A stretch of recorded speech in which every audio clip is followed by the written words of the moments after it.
Hi, everyone. Thank you so much for joining us on our Google Hangout on Air with Recycle.com, and welcome to our Getting Crafty webinar with Sharon Rief. So Sharon has been sharing, I love that.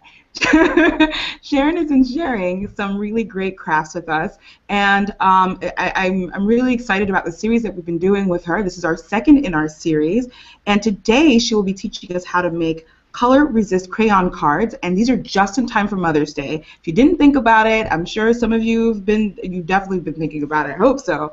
Mother's Day is right around the corner, and last week we made our coffee filter flowers, and to go right along that wonderful present that you created with your charges, now we're going to create these cards. So just a little bit about Sharon. Sharon Rief is the proud mom of two beautiful girls, Daniela and Raquel, and she's also an educator with over 15 years of experience. She's worked as a teacher, she's been an educator, she worked with LAUSD in the past 10 years, and prior to that she was a speech and language therapist in South Africa. And so she owns a site called teacherresourcesforparents.com, which she provides valuable tips on how to enrich children through fun educational activities. And she hosts regular online workshops for nannies, including this one. And so we're going to go ahead and get started. Sharon, are you ready? I am. Hi, everybody. I'm going to switch this over. Okay. So Sharon, in 30 minutes, go ahead and get us started. How do we create these colors? I was really excited about these cards, so I'll let you go ahead and take it away. Okay, great. So today we're going to do two different cards, as Helen mentioned. The one is a crayon resist card that you draw with crayons and then paint over it with watercolors. I'm going to take you through it step by step, but it's really fun and exciting. It almost looks like magic to the kids. The second one we're going to do is paint swatch Mother's Day cards, and you can just go to one of your local hardware stores, pick up a few of these paint swatches, and make a beautiful card for your mom. One more that we're not going to do today, but it's on my website that you can check out the instructions. It's pepper stamping and celery stamping, and so it makes little flowers, and I think that's really special too. Okay, so Helen, we're going to get started with the first one, the crayon resist cards, and as I go along, I'm going to tell you some ways that you can enrich your kids through making these cards, apart from obviously the bonding and just working together and making your kids love learning from an early age. Yay! All right, let's get going. I love it. Okay, so the materials that you need for this crayon resist card is a piece of white cardstock. Go ahead, Helen. Oh, okay. Yeah, I was going to ask, so with the cardstock, is it just the cardstock that you can get at, where do you get the cardstock from? Get it at Staples, at Michael's, but if you don't have this at home, just use a sheet of computer paper, but the harder paper is more effective. But I try to simplify, I try to mainly use materials that you've got around the house, so don't worry, if you don't have cardstock, you can just use a sheet of computer paper or any other paper that you've got around the house. But white is preferable. Awesome. Okay. You need the white paper, you need your watercolor paints, so these you can purchase at the Dollar Tree, a white crayon, and a paintbrush. And as I mentioned last week, I love these spill-proof water containers. So, because most times if you're not using these spill-proof containers, the water's going to be all over the place. So this one, I don't know if you're able to see, but there's just a very little hole in the middle, and it's less likely that the water's going to go everywhere and all over your card. Which is so important. For sure. And then I also, like I mentioned last week too, I like using these sticky sheets for so many different things, especially craft projects. It just makes for easier cleanup, which makes it more likely that you're going to do these activities. Okay, so we're going to go ahead and get started. So first of all, you're going to help the child that you're working with fold the card in half. As much as you can get your child involved in the activity and you don't do everything for them, you can guide them through it, but just try to get them doing it themselves. So you're going to fold the card at home in half, okay? And as much as you can input concepts within a project, the better. So when you're folding it, say I'm folding it in half, and show when you're folding it in half, it's two equal pieces, okay? So you fold your card in half, and then as the same as on this card over here, draw a whole lot of white hearts, and the child will say, "Oh, I can't see the hearts." So you're using a white crayon White, on. and the crayon, you can't see anything, but Right. the crayon and the watercolor resist each other. So when you paint over it, the whatever you drew or wrote with the white crayon shows up beautifully, like here. So it's almost like magic. For the child, it looks like magic. It looks like there's nothing there, and then you Yeah. paint over it, and there the picture or the message shows up. And Yeah. And what I love about that too is that you kind of I used to when I was teaching, I used to do some like different activities, and it's a chance to talk about like why that may be happening too. So is there a particular reason why? Yeah. you can just say that the crayon the crayon resists the watercolor. They don't. It's a scientific um, reaction that they just resist each other. Yeah.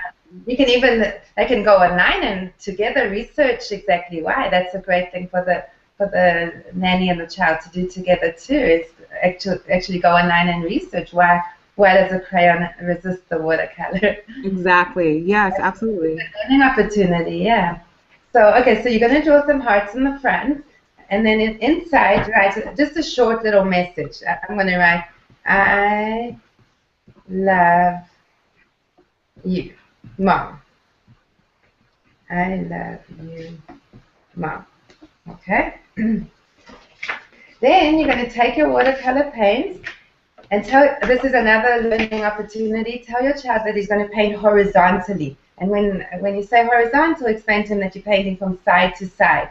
And you can explain to him also that the opposite of horizontal is vertical. So even if they're really young, 2 or 3, it's never too young to start introducing them to these larger concepts. Because when they get older, they'll know those concepts if they've been told those concepts when they were younger. Absolutely. Concepts, yeah. So I'm going to start, and I mentioned last week, try use the brighter colors. I don't like to use the brown or the black. It just doesn't turn out nicely. And also put a lot of watercolor and a little bit of paint. Okay. Okay, so I'm going to paint horizontally, as I mentioned. A little bit more water, a lot of paint. And as you can see over here, look how the crayon is resisting the watercolors. Oh, right. Oh, I Almost love magical for the child, and the effect is beautiful. Oh. Okay, so I'm painting horizontally, back and forth. Okay, and then now I'm going to choose another color, again, not black or brown. And I'm going to choose some orange.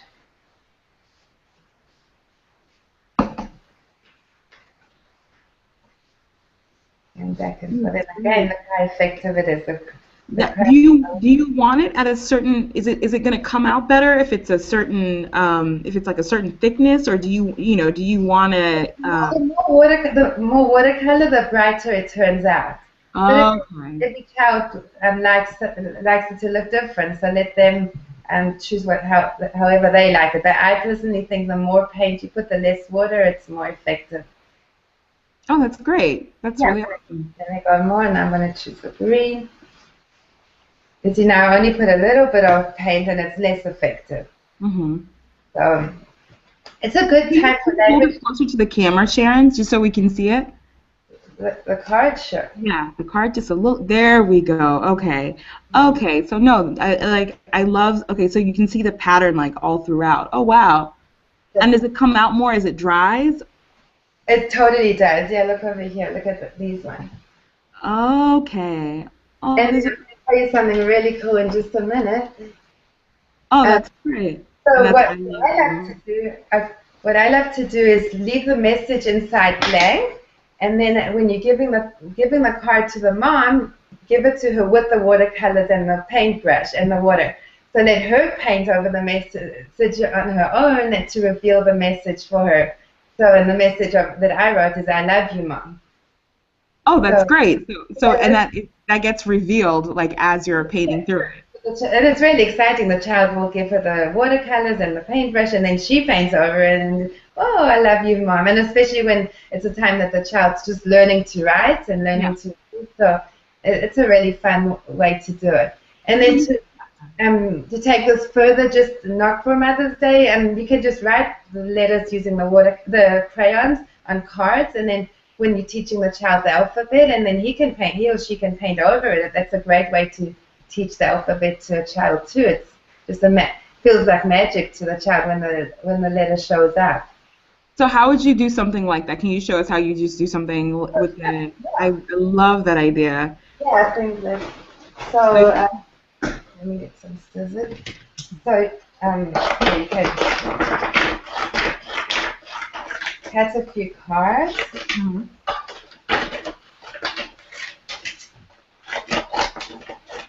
And then take your white crayon. Where did I put the white crayon here?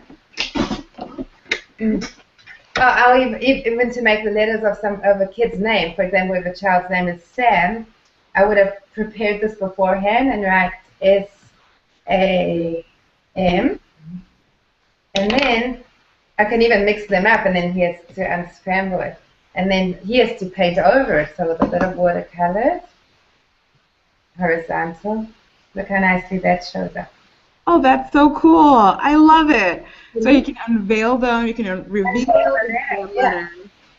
Oh, that's great. And then I do it with brighter color, like red. Oh, this one's showing up nicely. Look at this.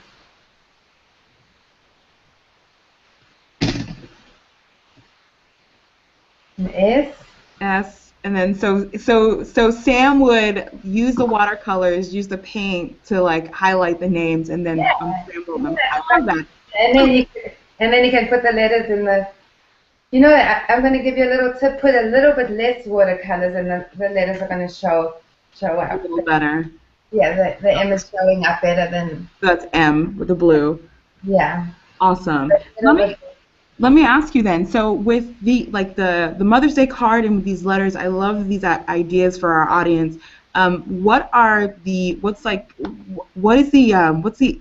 age appropriateness, or what age range would you recommend? Well, I've got a 2-year-old, and I've been doing this with her, so I really think as early as 2, she knows all the letters at 2. It's just that if you introduce the letters and the numbers, the colors and shapes from, I'd say, from the age of 2, they're going to just have a better chance of being prepared for kindergarten. If they've been just exposed to it from the age of 2, and when they get to kindergarten when they're 5, they've had about 3 years of exposure to it. I think from the age of 2 is a good age. But every child's different also. If a child is a little bit behind with just basic language concepts, maybe you can delay it a little bit. But I really believe in early exposure. Then they've just got that opportunity to practice for a few years before they get to the demanded classroom in kindergarten. That is, I think that's fantastic. So you like, this is something that you could definitely do with a 2-year-old on. I use it often. Even when I was teaching a 3rd grade classroom, I used to get the kids to practice their spelling words using the same strategy. So they would write their word cat and then paint over it. And they would partner up with another child. So they would write cat using the crayon, and then the other child would paint over it, and then they'd alternate. Messages. I love it. Very good. Great. Can I show you the next activity? Yes, absolutely. Yeah, so one more time. So here we are, and then you put the secret message is written in the inside. Yes. Don't forget to give the watercolors to your mom to paint over it, to reveal the message. Okay, so you put this one away. And the lesson plan will be it's on my website, and it will be on your website within the next few days. So. No, that's great. So you've got everything ready for Mother's Day. We've got our coffee filter flowers, and we've got our Mother's Day card, and we have a bonus, which I love that you showed us, of a way of learning different words and learning how to spell. With the reveal, with the revealing the letters of like the child's name. I really like that. And plus you're teaching them a little bit of fractions when you're folding the card in half, and horizontal and vertical. So the more you can embed more complex vocabulary into the activity that you do, the more likely they're going to be prepared for kindergarten. And you can, I love how you can do this also with, you can do this with younger children, and you can also do this with older children too. I think that's what I've loved about the last two activities as well too. So I like that too. The older one can be a little bit more independent, and the younger one, yeah, you can work more one-on-one with them. So let me tell you, listen, yeah, one of my favorite things is just to find materials around the house or around the different stores for free. I'm sure all of you have seen these paint swatches before, and they're really pretty, and they can be used for many different craft projects. So let me show you what to do over here. Isn't this beautiful? Oh, I love that. This is really effective too. Okay, so again, you can show your child how to fold the card in half. Okay. And then, oh, so you need the cardstock, you need scissors, paint swatches. So a paint swatch is something like you can get at a Home Depot or a Lowe's. Definitely, and there's so many different colors. It's great. And then you can use either regular scissors, but these are nice scissors to have around the house with the fancy edges. I love them. It's a worthwhile investment. The craft scissors, I love those. Really worthwhile because you can use them for so many different projects, and it really makes it more fun. And then you're going to the older your child gets, the more projects they're going to have to turn in at school, and it's just something that makes it a little bit more special. So you can use regular scissors, but I'm going to use these craft scissors. Plus, I've added a few little jewels. This is also something I love to have around the house, these little jewels and sequins. You can add to any project, and it just makes it a little bit more special. Can I mention just one little activity that's really fun? I'm going to quickly.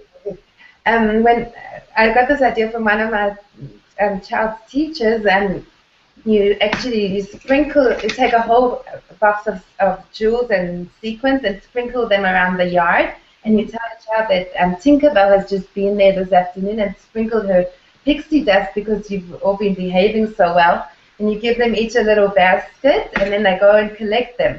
They collect, and then they can sit for hours doing little patterns, and there's so many educational benefits to it. They sit many times with my kids and their friends, and they collect them and compare how many, count them and compare. It's a wonderful side activity, and then they've collected all the jewels to use with the projects, and there's many, you can count them, you can do patterns, sorting. It's very fun. Oh, that's cool. Yeah, so, yeah. That's whoever told that, actually whenever any kids come to that house, I say, when is Tinkerbell coming? When is she? It's an activity that they love, and also very simple. Just from Michael's, you can buy a bag of the jewels. Right.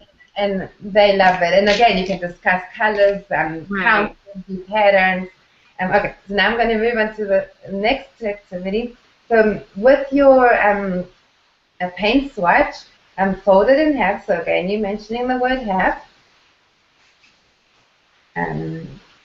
Okay, and then you're going to draw a half a heart. So again, you're mentioning the word heart. So half. So even a young child of age of 2 by this stage is hearing the word half pretty often. So you know that half is 2 equal parts. So you're going to draw. You can draw a few hearts, half hearts of different shapes, of different sizes. Okay, and then I'm going to use my fancy scissors, but you can use any scissors. And then you're going to cut them. It's a great time for you to work on fine motor skills too. The cutting, and the earlier you start with the cutting, the more prepared they're going to be. Look how cute that turns out. Oh, it's beautiful. Isn't that nice? Yeah. Okay, another one.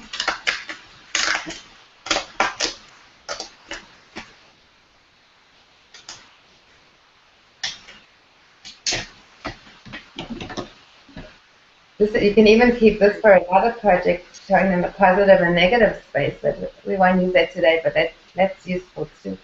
Okay. And then I'm going to cut out one more larger one with different shade. You can also, it's a good time for vocabulary development too, a lighter, darker, and then again with different colors. So you can embed language into all these activities. Yeah. I like I love just even the how practical like everything is the materials. So the pink swatches, I'm always at a loss of what to do with those. I start sometimes thinking about maybe we're going to paint a room or maybe we're going to, but you can get these like completely for free. That's the Oh, and, wonderful. and and so many different colors. Yeah. I actually use them for birthday cards too. I just fold them in half and get my daughter to write a little message in the inside. So instead of spending $3, $4 on a birthday card, this is a homemade birthday card. Ooh. It just can stick a few frozen stickers and it's good to go. Okay, here's a larger heart, smaller heart. So you're just making a series of different hearts, so bigger, smaller, right? And you're showing them bigger, Yeah, smaller. for 2 or 3 year old, that's a great way to teach the language concept of small and large, small, medium, and large. And then, yeah, let your child decide on how they want to paste the hearts down. Glue stick, and a glue stick will hold that on there, right? Glue stick will. Okay. I try to have a few glue sticks around the house. I like having a nice little pencil case with glue sticks, pencils, a sharpener, scissors. It's just handy, even to have it on the go. I like to keep it in my purse with me. And it just makes it more likely that you're going to be able to do these projects. Mhm. And one thing I forgot to show you last week, these little containers are my favorite. They're clear, stackable, and close really well. So I have all my supplies in these, your pencils, All your the containers. sticks, and then they stack really well, and then you can label them if you're a very high achiever. You can Yeah. label in the front, and then it's very likely that you'll be able to get going with these activities. Because often, if it's difficult to find the different materials, you'll never do these activities. Absolutely. But So, and then so once we've glued on our like our hearts, here we are. and oh, this is cool. Isn't that nice? Beautiful. I really like those, and I like the patterning around it too. It's really Yeah, it great. doesn't cost you anything, and then you can put a few little jewels on it too. Let me find a little jewel or a little sequin. You can even collect like little jewels, like often when you have a necklace and you don't wear it anymore, so the little pendant. Just keep them in a little box, and you can add them to these different projects. Put a little red heart. Oh, that's great. And then again, your child can practice writing in the inside. If you want them to practice beforehand on a whiteboard, and then let them write their little message in the inside. So That's that fantastic. write, then they can copy, depends on their age. That's great. I love it. This is amazing. And so now we've got our different versions of our cards. We've got the color resist as well as the paint swatches. Yeah, I think I'm set. I'm so set, and I've got two activities, three, because I also know I love the the paint and appear letters. I think those are absolutely fantastic, and getting Yeah, everyone set for Mother's Day. that's an amazing project. And Yeah. again, as I mentioned before, this is another fantastic activity because you can teach nutrition at the same time. So you can cut up a red pepper, a green pepper, and Uh-huh. put half of it aside, and then cut up a celery stick and put half of it aside for later. And then you do the project, which the details will be on your website and my website. And then you can have a little healthy snack afterwards, dipping the celery into maybe peanut butter and slicing up the peppers. That's combining, yeah, crafts with nutrition, which I love too. That's great. No, I absolutely I love it, and I love it because it comes out with these really pretty flowers and make these really great shapes. So I think Sharon, this is absolutely amazing. I think everyone is going to be set for a wonderful Mother's Day, and I think the great thing too is that you can use these as like activities during Mother's Day too. So you don't have to necessarily even be prepared for the parent. Like I think that it'd be great too for folks to explore like doing some of these on Mother's Day as well, and having this as like a ready activity. This is great. I really love these. Sharon, as always, thank you so much. We really appreciate you sharing all these wonderful activities with us, and I'm looking forward to next week because next week is in a completely different vein. Of course, I think this is appropriate for both boys and girls, but next week we're going to be talking about our raceway. I'm really excited about that. So Sharon, where can I'll be on the floor, busy building up. so next week you're going to be on the floor. So thank you everyone again for joining us. Sharon, where can they find you on Twitter and Facebook? I'm on Facebook.com, Teacher Resources for Parents, and also my website, Teacher Resources for Parents. And soon I'm going to have all of these lessons as a PDF that you can download and actually keep them in a folder. I think that would be a really amazing resource. Awesome. From year to year, just nicely printed as a one-page, step-by-step materials and instructions. So if you're interested, you can email me at sharonrief@gmail.com. And yeah, my information's on Cycle. Amazing. No, we love having you on. These are a lot of fun.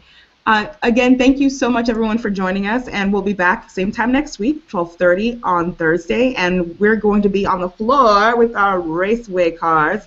And Sharon is going to show us how to, if you don't have blocks or the blocks are missing and it's getting messy, Sharon's got another wonderful craft that we can do right on. I bet you can do it on hardwood and on carpet too. So we're going to see that next week. Thank you so much for joining us, and we hope to see you next week. We're Cycle. You can find us at cittercycle.com or on Twitter at Cycle and on Facebook, Fantastic Mother's Day. I'm sorry? Have a fantastic Mother's Day. Yes, and of course, right? Happy Mother's Day to all the mothers. Happy Mother's Day, Sharon. Thank you. Bye. Bye. Thank you so much, everyone. Bye-bye.